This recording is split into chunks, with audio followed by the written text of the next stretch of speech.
L'une des raisons cachées pour lesquelles j'ai décidé de créer du contenu sur les réseaux sociaux, c'est qu'en réalité, je n'ai plus envie d'avoir besoin d'un CV.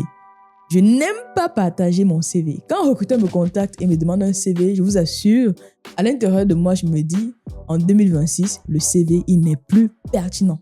Et moi, je pense que vous également, vous devez arrêter de jouer au jeu du CV. Pourquoi je pense cela? Parce que si vous regardez bien la société, en fait, le CV, c'est tout simplement des instruments pour vous mettre dans des cases. Le CV, c'est tout simplement des raisons pour le recruteur de ne pas vous recruter. Pourquoi je le dis? Regardez bien comment ça marche, en fait. Quand un recruteur prend vos CV, on va regarder. Est-ce que la personne a fait une école du groupe A? Ça, c'est valable en France, en fait. Si tu n'as pas fait l'X, si tu n'as pas fait Télécom, si tu n'as pas fait l'ENSAE, si tu n'as pas fait telle école, en fait, tu ne peux pas accéder à certains postes. Et ça, c'est valable dans certaines entreprises, pas tous européens, mais la majorité. C'est comme ça, en fait. On va regarder le CV, on va cocher les cases. Est-ce que tu as travaillé dans tel type d'entreprise? On coche. Et quand tu ne remplis pas les critères que le recruteur veut, tout de suite, tu vas de l'autre côté, en fait. On est dans un système où on veut qu'on entre dans un moule.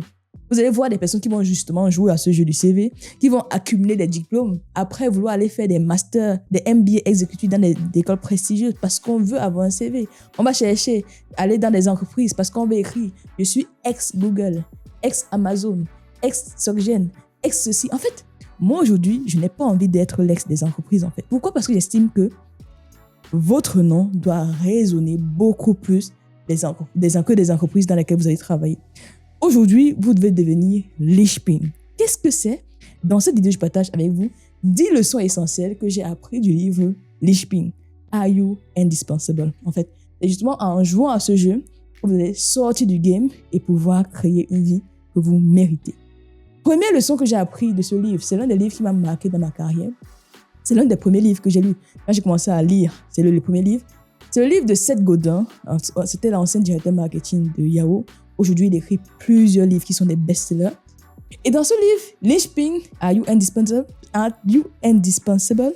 La première chose qui m'a marqué, il dit en fait que un linchpin, ce n'est pas une personne qui suit les règles.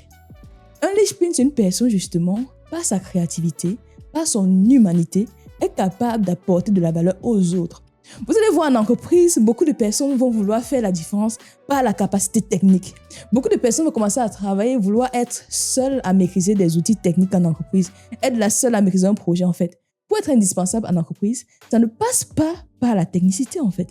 Ça passe par votre faculté à être innovant, à être créatif et à apporter de la valeur aux autres. Apporter votre humanité au travail. Ça, c'est la première leçon que ce livre m'a apprise.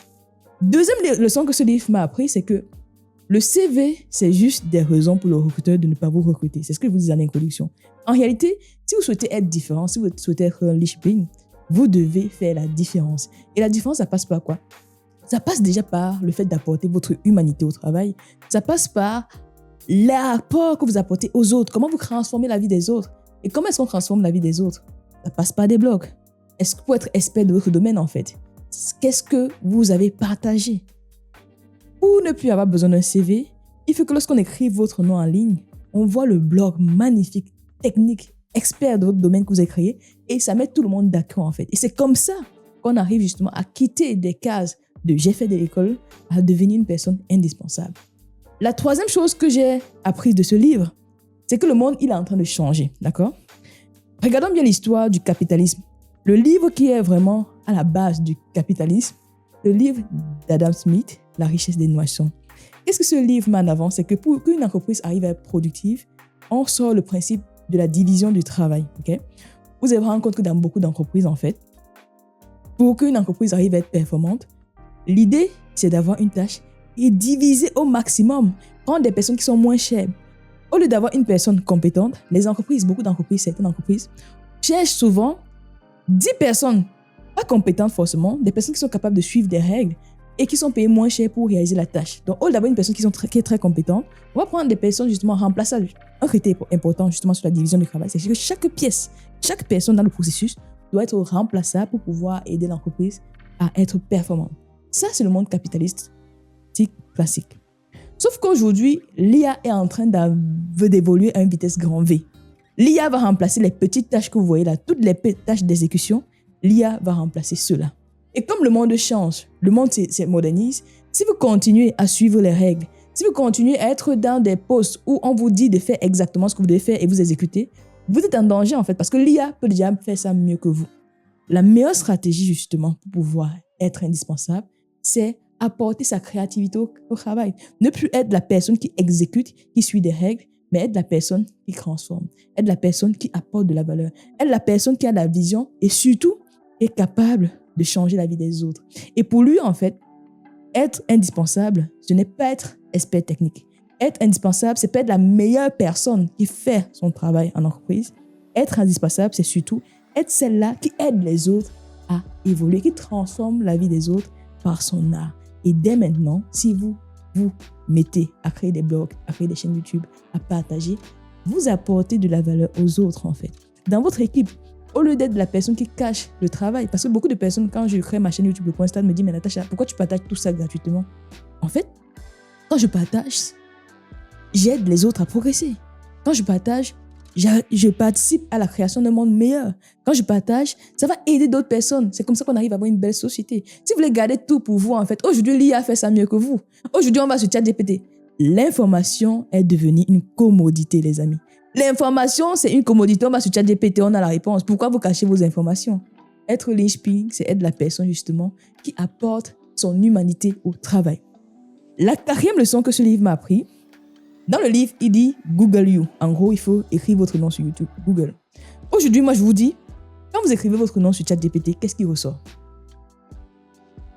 Faites le test. Quand vous écrivez votre nom sur ChatGPT ou bien n'importe quelle IA générative, regardez ce qui ressort. Pourquoi? Parce que quand un recruteur va vous chercher, le réflexe aujourd'hui, c'est d'aller sur Google voir ce que vous avez fait. Mais à l'avenir, quand on va chercher data scientist, data analyst, data engineer, on va aller sur ChatGPT demander les meilleurs data scientists en France. On va aller sur ChatGPT demander les meilleurs psychologues de France. On va aller sur ChatGPT demander les meilleurs marketeurs de France. Donc, si aujourd'hui, j'écris votre nom sur ChatGPT et vous n'apparaissez pas, en fait, vous n'êtes pas encore linchpin. Vous devez travailler à le devenir. Et ça passe par la création de contenu. La 5e chose que ce livre m'a appris, je vais vous lire cela. Il dit en fait que vous ne devenez pas indispensable seulement parce que vous êtes différent. Mais la seule manière qui existe pour être indispensable, c'est d'être différent. Vous ne pouvez pas faire exactement la même chose que tout le monde et attendre des résultats différents. Vous ne pouvez pas être en entreprise, exécuter, attendre des instructions, attendre qu'on vous dise quoi faire et espérer être différent en fait. Et le linchpin, c'est cette personne justement qui est capable d'être créative et surtout apporter son humanité au travail. La 6e leçon que Seth Godin m'a appris dans ce livre, c'est la définition de l'art en fait. Parce que les linchpins doivent être des artistes. Qu'est-ce qu'il entend par art? Pour lui, l'art, c'est l'acte de courage. C'est quelque chose qu'un être humain fait pour changer la vie d'un autre. Aussi simple que ça, en fait. Être artiste, c'est mettre en place des opérations qui vont changer la vie d'une autre personne. Donc, en entreprise, si vous souhaitez être linchpin, vous devez être artiste. Et c'est comme ça que ça marche. La 7e leçon que ce livre m'a appris, c'est que la passion n'est pas spécifique à un projet. La passion est spécifique à un être humain. Quand vous voyez une personne passionnée par la science, passionnée par l'histoire, passionnée par la géographie, en fait, ce n'est pas le projet, ce n'est pas le sujet qui est important. C'est la personne passionnée, en fait, qui rend le sujet intéressant. Il nous dit ceci, les personnes passionnées trouvent toujours les moyens de rendre des choses possibles, en fait. Donc, ne cherchez pas le sujet qui va vous passionner. C'est est-ce que vous êtes une personne passionnée? Parce qu'on est passionné, on est capable de rendre les choses possibles. On est capable de s'intéresser à des sujets et rendre les choses possibles. C'est ça, être linchpin. On va maintenant passer à la 8e leçon que ce livre m'a apprise. Il dit ceci, le travail, ok? Votre job description, en anglais, dans le livre, the job is not your work. What you do with your heart and your soul is the work. En gros, la tâche que vous faites au quotidien, ce n'est pas le travail. Vous allez voir des personnes qui vont dire « je travaille tous les jours ». Non, les tâches que vous faites au quotidien, ce n'est pas le travail. Le travail, c'est quoi? Le travail, c'est ce que vous faites avec votre cœur et votre esprit. C'est ça qu'on appelle travail. Parce que c'est ce qu'on apporte aux autres en fait. C'est l'humanité qu'on apporte qui est le travail. C'est ça qui transforme des vies. C'est ça qui change des organisations, pas les tâches qu'on vous donne au quotidien. Donc, si vous suivez des instructions, vous êtes remplaçable. Mais par contre, si vous êtes créatif, vous apportez de la valeur, Vous êtes indispensable. Ok? La 9e leçon que ce livre m'a appris, c'est que personne ne s'intéresse à la quantité de travail que vous avez mis dans un projet. Tout le monde s'en fiche, en fait. Ce qui est important pour les autres, c'est comment vous changez leur vie. Ce qui est important pour vos clients, c'est comment est-ce que le produit sert au quotidien. Ce qui est important pour votre manager, c'est comment votre travail a permis de changer l'organisation. Donc, si vous passez votre temps en entreprise à bosser jour et nuit, à ne pas avoir de week-end et soirée, c'est pas ça qui compte. Ce qui compte, c'est comment vous transformez l'organisation, en fait. Si vous travaillez 1 heure par jour et que vous travaillez, je sais qu'en France, on a encore la culture du présentéisme, je le sais, mais je veux juste attirer votre attention. Pas parce que vous travaillez beaucoup que vous serez récompensé, non. La récompense vient du changement que vous apportez dans la vie des autres. Et quand j'ai compris ça, en fait, mon mindset a complètement changé par rapport au travail. C'est la valeur. Qu'est-ce que j'apporte? L'humanité que j'apporte. Ok. La 10e leçon que ce livre m'a appris, c'est que dans la vie, il y a 2 choix possibles. Le premier choix, c'est d'être au standard, vouloir jouer les règles du CV, aller dans les plus grandes écoles, avoir les plus grands certificats, intégrer les plus grosses entreprises et être moins cher sur le marché. Je pense surtout à mes amis freelance qui vont baisser le tarif parce qu'ils veulent absolument que le client leur donne la mission. Ou alors, on joue au 2e jeu où on décide d'être plus rapide, d'être plus efficace et d'être surtout profondément humain en transformant la vie des personnes qui sont autour de nous. En tout cas, moi, je pense qu'à l'aide de l'IA, le choix, il est très vite fait. Pour être des linchpins, vous devez faire le 2e choix.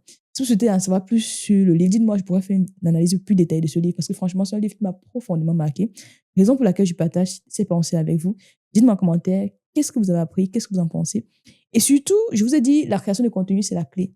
Donc, si vous souhaitez apprendre à créer une chaîne YouTube, j'ai créé une vidéo qui s'affiche juste là.